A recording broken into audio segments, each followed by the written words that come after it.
লক্ষ্য আৰু উদ্দেশ্য আগৰ ৰাখি ডুমচেগে বিগত সময়খিনি বহুত ধৰণৰ ভাল ভাল কাৰ্যপন্থা গ্ৰহণ কৰি আহিছে। এই ক্ষেত্ৰত বহু ক্ষেত্ৰত সফল হৈছে, বহু ক্ষেত্ৰত বিফল হৈছে। প্ৰথমতে মই এটা কথা আপোনালোকে কিনবা লুপন্না মহলু যে ডুমচেগে TMPকে অৰ্থাৎ যোৱা 50 বছৰে গলু মিচিং জাতিটোৰ কাৰণে যি গৌৰৱোজ্জ্বল ইতিহাস ৰচিছে, মিচিং জাতিক বিশ্ব দৰবাৰলৈ লৈ যোৱাৰ ক্ষেত্ৰত যি সংগ্ৰাম কৰি আছে, এই সংগ্ৰাম সে TMPকে কৰি আহিছে। আৰু মোৰ পৰিণা ৰেগামৰ সে TMPকে সেইকাৰণেই মোৰ TMPকে প্ৰতি সদ্ভাৱ আছে। আৰু যি TMPকে সেই জয়যাত্ৰা অনাগত দিনত সদায় চিৰদিন বৈ থাকক বিশ্ব দৰবাৰলৈ মিচিং সে মোৰ সমাজ লৈ যোৱাৰ ক্ষেত্ৰত যথেষ্ট সহযোগিতা আগবঢ়াব আছে। এই ক্ষেত্ৰত যথেষ্ট পিছপৰা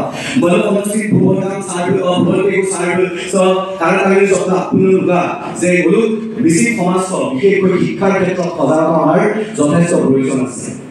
তো সেই কথাটো ডিব্ৰুগড় ইউনিভাৰ্চিটি মিচিং ষ্টুডেণ্টে বহুদিনৰ অনুভৱ কৰি আহিছোঁ আৰু এই ক্ষেত্ৰত গ্ৰহণ কৰিছোঁ বিভিন্ন ধৰণৰ পদক্ষেপ।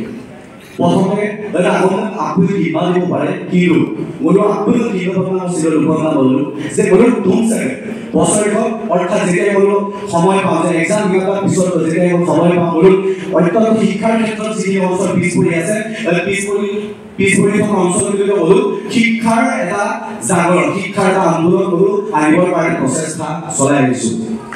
বহুদিনৰ পৰা চলি আহিছে সেই প্ৰজেক্টটো, কিন্তু এইবাৰ ৰিচেণ্টলি ইউনিভাৰ্চিটি এক বছৰ সময় কৰিছোঁ। মই ৰিচেণ্টলি শিৱসাগৰ জিলাৰ পশ্চিম পানীটি অঞ্চলৰ বালিপুৰ আৰু মিলনপুৰ হাইস্কুলত সকলো কেম্প মহাবিদ্যালয় দুটা বিনামূলীয়া কেম্প। গতিকে দুটাটো হ'লেও কেতিয়াও কল্পনা কৰা নাছিল যে মোৰ মিচিং সমাজে অদক্ষিত শিক্ষাৰ ক্ষেত্ৰত পিছ পৰি আছে।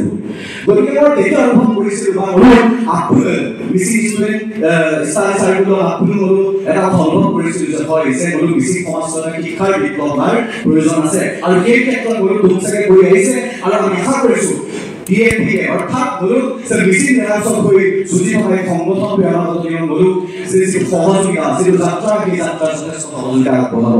আৰু এটা কথা যে কেৱল ডিব্ৰুগড় ইউনিভাৰ্চিটি আগে বেয়া বন্ধু নহয়, ডিব্ৰুগড় ইউনিভাৰ্চিটিৰ লগতে অসমৰ বিভিন্ন প্ৰান্তত থকা বিশ্ববিদ্যালয় মহাবিদ্যালয়ৰ অধ্যয়নৰত ছাত্ৰ ছাত্ৰীয়ে গুণগুণমান ক্ৰীড়া পঢ়াই নাম লগাব গৰুক যিটো সেই শিক্ষা বিপ্লৱ, সেই শিক্ষা বিপ্লৱত সহযোগিতা আগবঢ়াব লাগিব। গতিকে মই বিনম্ৰভাৱে পবিত্ৰ মঞ্চৰ পৰা আপোনাক অনুৰোধ কৰোঁ যে যদি যিহেতু অসমৰ বিভিন্ন প্ৰান্তৰ পৰা আহিছে মলুক মিচিং ৰাগামক প্ৰতিনিধিত্ব কৰি, গতিকে বিভিন্ন ধৰণৰ আঞ্চলিক টেলিভিশ্যন মই এটা কথা লুকালোঁ মলুক ডিব্ৰুগড় ইউনিভাৰ্চিটিয়ে যদি নলুক অঞ্চলটোত শিক্ষাৰ ক্ষেত্ৰত এতিয়াও পিছ পৰি আছে বুলি ভাবিছে, যদি এনেকুৱা ধৰণৰ এটা বিনামূলীয়া পাঠদান বা শিবিৰৰ আশা কৰিছে, তেতিয়াহ'লে মলুক ডিব্ৰুগড় ইউনিভাৰ্চিটি ষ্টুডেণ্টৰ লগতে অসমৰ বিভিন্ন ধৰণৰ শিক্ষানুষ্ঠানসমূহৰ লগত আপোনালোকে যোগাযোগ কৰক আৰু এনেকুৱা ধৰণৰ বিনামূলীয়া শিবিৰৰ অনুষ্ঠিত কৰিবলৈ প্ৰচেষ্টা আগবঢ়াওক। গতিকে এই কথাটো মই বিশেষকৈ মলুক যিটো সেই শিক্ষাৰ বিপ্লৱৰ কথাটো মই এইকাৰণে গুৰুত্ব দিছোঁ। বৰ্তমান সময়ত মলুক পৰিলুৰিত টানিয়ে আহিব কম দাম, পৰিলুৰিত টানিয়ে আহিব কম দৌম মলুক বিভিন্ন ধৰণৰ সমস্যাৰ সৃষ্টি হয়। গতিকে এই সমস্যাবিলাক মলুক কেৱল সমস্যা হিচাপে লৈ থাকিব নহ'ব, এই সমস্যাবিলাকৰ এদিন আমি সমাধান কৰিব লাগিব। তেতিয়াহে আমি বিশ্ব দৰবাৰত এটা জাতি হিচাপে, অসমৰ এটা শক্তিশালী জাতি হিচাপে আমি জীয়াই থাকিব পাৰিম।